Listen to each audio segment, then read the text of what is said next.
So, there's this psychologist, Dr. Kristen Bouchard, who's deep in the trenches at the Queen's DA's office.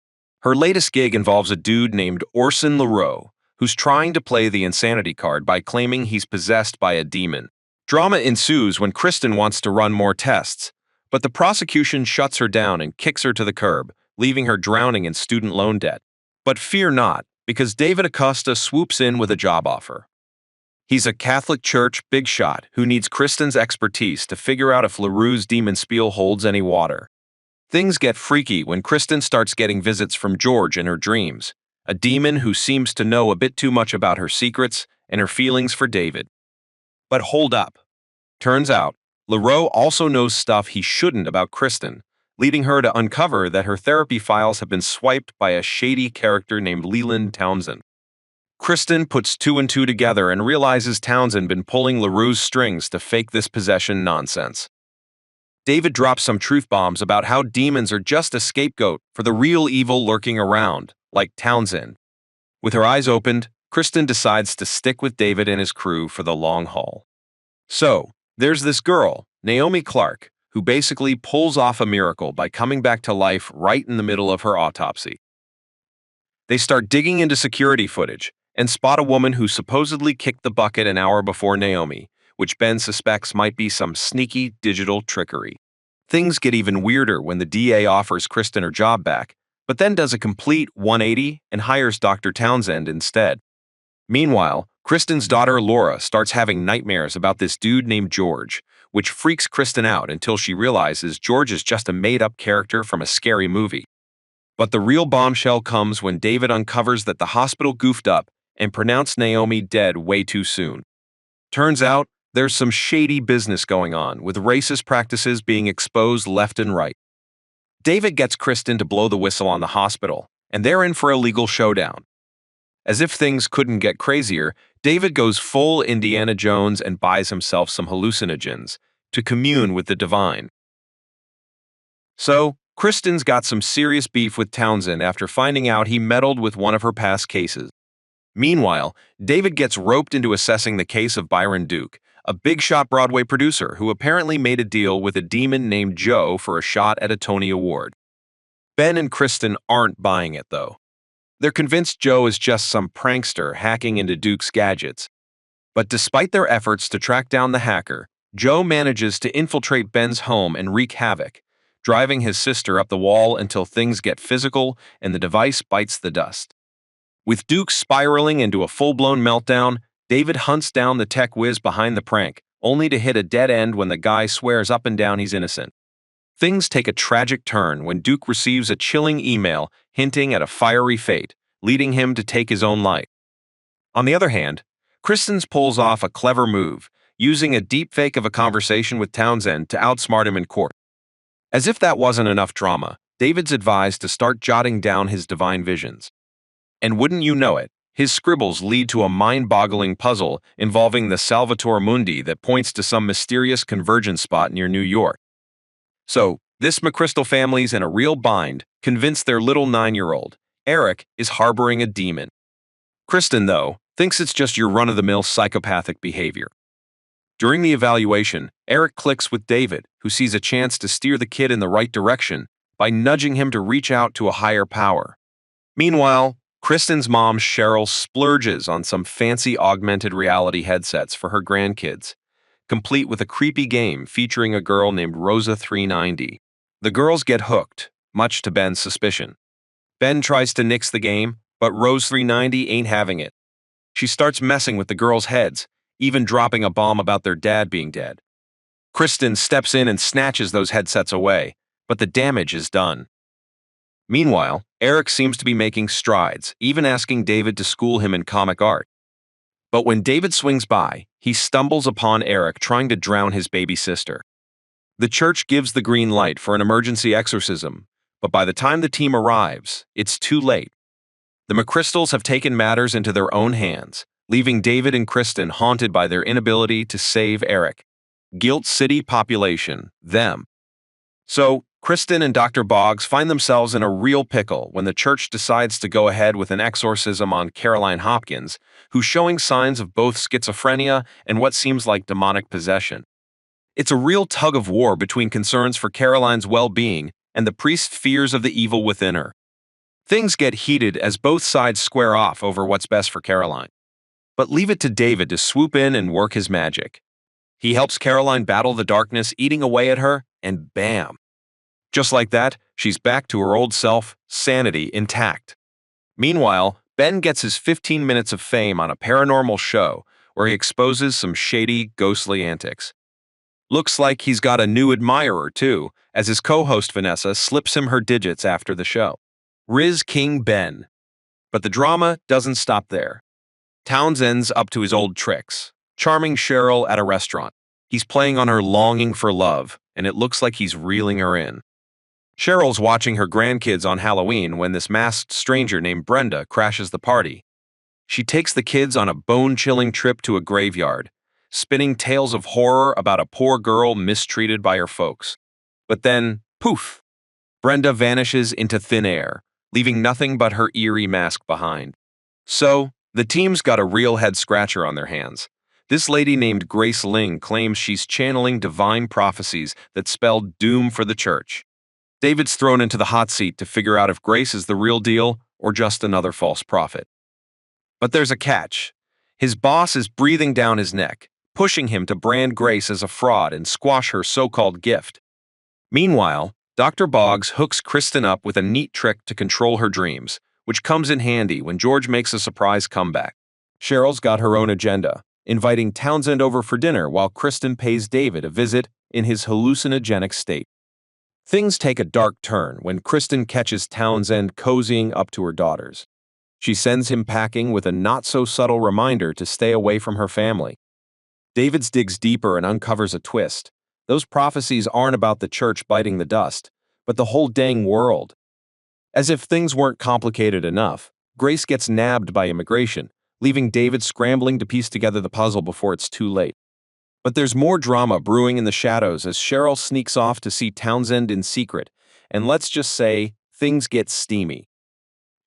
So, Townsend's up to his old tricks again, grooming this guy Sebastian to embrace his toxic views on women. Meanwhile, a Vatican squad rolls into town to grill the team about Grace and drop some ancient knowledge on them with the original codex. Kristen, ever the rebel, snaps some forbidden pics of the text for good measure. During an exorcism, things take a dark turn when a possessed housewife named Bridget spills the beans on a string of murders. Now, Kristen and David are on the case, but it's a tricky one. Is Bridget the real killer, or is something more sinister pulling the strings? Kristen works her magic, using Bridget's own vulnerabilities to chip away at the demon's hold over her. Turns out, Bridget's not the culprit. She's just a pawn in this twisted game. But the plot thickens when Bridget's hubby decides to play judge and jury, landing her behind bars. David ain't having it, though. He pays the guy a visit, serves up some vigilante justice, and uncovers the real killer in the process. With the codex picks in hand, the team cracks open a can of demon hierarchy. David's got a light bulb moment when he spots a familiar mark in his old man's paintings, connecting the dots in this devilish puzzle. So, David and Kristen decide to pay a visit to David's long-lost dad, Leon. Turns out, Pops has remarried and is on a whole new level with his art, using this mysterious mark in all his paintings for some supposed clarity boost. Meanwhile, Ben finally catches up with Vanessa after a few weeks of radio silence. Things get a bit weird when Vanessa drops the bombshell that her sister on her right side didn't want them to meet up. But Ben's not letting that stop him. He's all in for keeping their relationship going. As if family drama and love dilemmas weren't enough, David and Kristen decide to dabble in hallucinogens, leading them on a wild trip. Kristen's visions are straight out of her horror flick, witnessing Leon's wife popping out some ghoul baby. Meanwhile, David meets Annie Commerce, a slave ancestor from way back in 1859. Turns out, that mysterious mark? It's a painful reminder of their family's dark past, branded by a cruel slave owner. David's floored by his dad's decision to reclaim the mark, but he ultimately respects Leon's journey in dealing with their family's history. To top it all off, David and Kristen share an Uber ride while still feeling the effects of their trip. Kristen heads home to find her husband Andy has made a surprise return. So, David finds himself in hot water when Caroline Hopkins sues him and the archdiocese over her exorcism gone wrong. A sharp church lawyer named Renee Harris steps up to defend David, partly because of their past connection and David's history with Renee's sister. Meanwhile, Kristen and Andy stumble upon a feisty feline in their pantry who's clearly got it out for Kristen. On the flip side, Townsend's up to his usual tricks, grooming Sebastian to embrace his hateful tendencies. As Caroline's lawyer mounts a strong case against David, Kristen and Renee tag team to shift the blame onto the medical care Caroline received post-exorcism. But just when things seem to be heading towards a settlement, Renee tries to stir up some personal drama with David, throwing a curveball into the mix. Meanwhile, Andy's got some advice for Kristen. Why not take up mountain climbing again? Sounds like a breath of fresh air amidst all the chaos. And in a tragic turn of events, Sebastian accidentally shoots himself while messing around with his guns. So, things get real spooky at a Catholic girls' school when students start singing this eerie melody nonstop. Kristen and Ben dig deep and discover it's all tied to this internet cartoon about marijuana. Turns out, a popular influencer, Melendez, spread the tune like wildfire through her video. Meanwhile, Lexi turns to Cheryl for advice on handling a bully, but Cheryl's got some seriously questionable advice, telling her to hit the girl with a rock and then lie about it. Townsend's been pulling some shady strings behind the scenes, secretly coaching Cheryl to undermine her own granddaughter. As if that wasn't enough chaos, someone drops a bomb on David, sending him incriminating photos exposing his relationship with Renee. David's got some serious soul-searching to do. But the real kicker? That creepy melody infects poor Lila, and Ben uncovers the chilling truth. It's been modified to send a sinister message, compelling teens to do the unthinkable. The team zeroes in on Melendez, who scurries off to Townsend for help. But instead of fixing things, Townsend advises her to apologize and take down the video, knowing it'll only fuel the fire. David, seeking solace, heads to confession, but his peaceful walk takes a terrifying turn when a mysterious bearded man stabs him and disappears into the night. Kristen's left calling David's phone just out of reach. As David fights for his life in the hospital, Kristen and Ben join forces with Judy James, Kristen's predecessor on the team, to track down his attacker. They suspect it's a guy named Richard Ghana, a former victim with a grudge. While David's stuck in the hospital, he stumbles upon a chilling revelation from a fellow patient named Harlan, the nurse.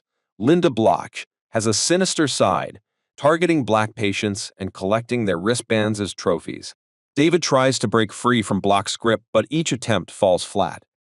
Things take a supernatural turn when he has a dream where Harlan's escorted away by death himself, with a cryptic warning to remember Matthew 13:25. The team follows a lead from Ghana's old roommate, discovering his online persona as Rose390. Ben steps up and creates his own avatar, posing as Lila Bouchard, to lure out Rose390. Judy uses her tech skills to track Ghana's location and alert the authorities, and he gets arrested.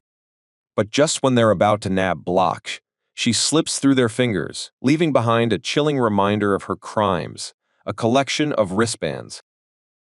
The Queen's deed pulls Kristen back into the fray to put a stop to Townsend's sneaky scheme to free Orson LaRoe by pinning the blame on another inmate. Meanwhile, David gets tangled up in a twisted web when a woman named Sonia reaches out for spiritual guidance. Turns out, she's been holding a comedian named Lando captive in her basement, accusing him of a horrific crime. Things take a dark turn when she locks up David, too, with plans to end both their lives despite their pleas for mercy. Back in court, Kristen's forced to come clean about her less-than-stellar behavior towards Orson, and it's enough to swing the judge's decision to overturn his conviction. Townsend, ever the villain, swoops in to rub salt in the wound and issue some chilling threats. But Kristen's had enough and lets him have it, revealing she knows his true identity and calling him out for the loser he really is. Just when things couldn't get any crazier, Ben rushes in to whisk Kristen away to the hospital, where her daughter Laura's undergoing surgery for her heart condition. But in a miraculous twist, Laura's healed during the procedure. Meanwhile, Sonia takes justice into her own hands, shooting Lando before calling for help for David and turning herself in. But Townsend's not done yet, meeting with his demon therapist to cook up some diabolical plans to deal with Kristen. LaRue's newfound freedom turns into a nightmare for Kristen as he starts harassing her. Meanwhile, Townsend takes a bold step and pops the question to Cheryl. But when Cheryl seeks Kristen's blessing, her daughter lays down the law, forbidding her from ever coming near the family again. Dr. Boggs throws David into the mix when he refers a patient named Eleanor who's convinced her unborn son is a demon. Things take a tragic turn when the baby's twin sister dies mysteriously in the womb, leading David to arrange an exorcism. But time's not on their side, as Eleanor gives birth before they can finish. David and Ben dive into the investigation, tracing a disturbing connection to RSM Fertility, the clinic that administered Eleanor's IVF. They uncover some chilling links to families they've crossed paths with before, leading David to a chilling theory: the clinic's a front for the hierarchy, tampering with embryos to create a generation more prone to temptation and sin. But the bombshell drops when Kristen reveals her own daughter, Lexis, was born after treatment at RSM Fertility. As tensions rise, David's plagued by another vision, this time of Kristen walking towards a demon. Things take a sinister turn when LaRue turns up dead, sending shockwaves through the community. And when Kristen burns her hand on a crucifix, it's clear something dark is brewing within her.